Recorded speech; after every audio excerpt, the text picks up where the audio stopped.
Hello, AP World History. I am coming to you today to conclude the chapter on the Mongols and the nomadic invasions. Now, Kublai Khan is going to be the most important grandson of Genghis, and the reason why is because he ended up in China, which, as you know, is a very large area.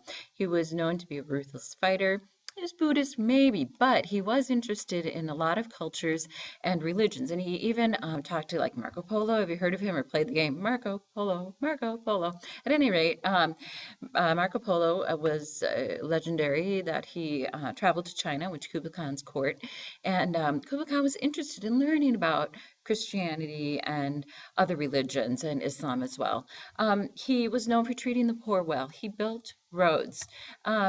In 1279, Kublai Khan conquered the southern Song dynasty and then established the Yuan dynasty all of over the vast area of what is modern day China. And this will last until 1378, so just under 100 years. Kublai Khan was the first emperor of the Yuan dynasty.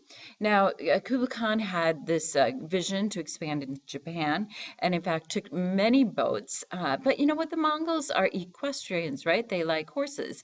They didn't have very good boats, and when they tried to invade Japan, the kamikaze winds came and made huge waves off the coast of Japan and killed over 100,000 fighters and destroyed 4,500 boats. So the Mongols kind of gave up on Japan after that. The Japanese actually call these divine winds because they believed that they were protected by some kind of divine power. Um, now, my Okay, here we go. Mongols and the Chinese.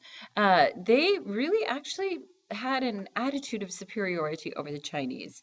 They outlawed intermarriage between the Mongols and the Chinese. And in fact, they considered, should we kill the Chinese? Well, they decided, no, let's just get a tribute from them instead. And so they decided to not kill them, which was probably a good thing. They ended the Confucian exam system, which, as you know, was brought back into the Sui Tong and Song dynasty, and instead brought in foreign administrators like Marco Polo, who I already mentioned. They tolerated non-Confucian religions. They allowed shamanist beliefs in magic. Of course, that's their own background with shamanism. They recognized the Khans as reincarnations of Buddha. So remember that word that starts with an S. See if you can think of it. Syncretic. Syncretic. So they definitely had a syncretic notion of religion. Now, this is a picture of Marco Polo meeting Kublai Khan and some of the cultural interchange that took place at this meeting. This is a classic picture of the travels of Marco Polo, which, as you can see in this picture, there are some European-style castles here. We see camels that would have come from the desert, elephants that would have come from sub-Saharan Africa or from India or Asia. And Marco Polo was a legendary traveler who may or may not have been one real person. Some people think that his collected writings are actually writings of several people that were just put into a collection, mostly relatives of his. However, the writings you can see from the map here show a great distance that was traveled. Many of these travels were recorded. Images of these areas were created visually and verbally. But like I said, we're not really sure if this is a compilation of other people's travels or Marco Polo himself. Now, Marco and Kublai, okay, they were buddies. This is actually Kublai.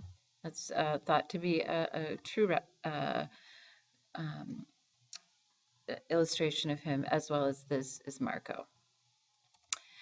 Social and economic effects of the Mongols' integration into Eurasia. Communication networks spread widely. We see two-way diplomacy with other empires, including with Europe, Korea, and India, developed from China and Mongol regions. Safe travel for traders throughout the empire. They pretty much reopened the Silk Road for safe travel, and you'll read you will read or will have already read about a lot of this in your preparation for the debate. They moved skilled people where they were needed, so they used the literate Uyghur Turks. Remember those as administrators, and they recruited skilled craftsmen because remember, if you weren't skilled, you're basically killed, right? Oops, that's from a couple of years ago. All right. After the Mongols, I'm going to ask you to take notes on this yourself. You need to know about two people. Tamerlane, the whirlwind. He's called the lame conqueror. So take a quote from the section on the text about Tamerlane and then about his conquests. Um, and then Tamerlane's heirs. Osman, do the same. You need to know that Osman was the founder of the Ottoman Empire and some of his Ottoman conquests, as well as the capture of Constantinople. Mongol decline. In the 1330s, the plague begins. Now, this we are going to be looking at very soon, and it begins in China. It kills up to half of the people. It totally ruins the economies of China and Europe. It is absolutely devastating, and we will talk about that later. Unhappy Chinese are able to capture the Yuan capital in 1368 and send the Mongols back to the steppes. It would be a little while before they completely take over, though, again. The Persian Ilkhan produces paper money to get precious metal in return.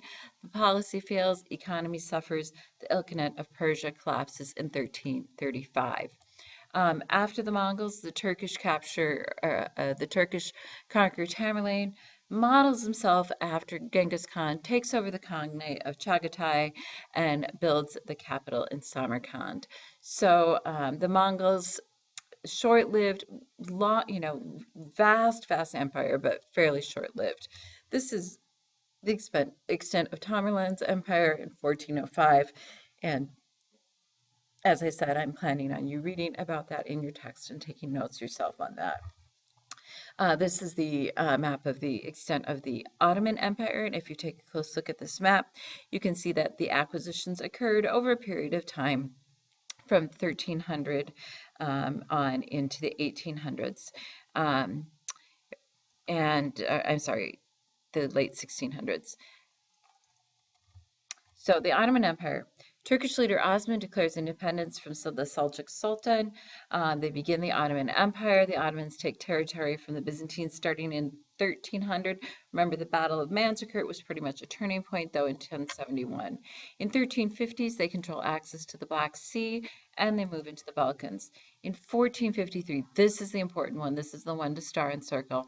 Ottoman Sultan Mehmed II captures Constantinople from the Byzantines, makes it the Ottoman capital of Istanbul. And so now we have an Islamic sultan right at the crossroads of Europe and Asia. This was a huge event in world history. There are a few dates that need to be remembered. This is one of them. Ottomans expand through the 16th century into a vast empire. And then this is a map of Turkish empires and their neighbors about 1210 CE. So that's it for this chapter.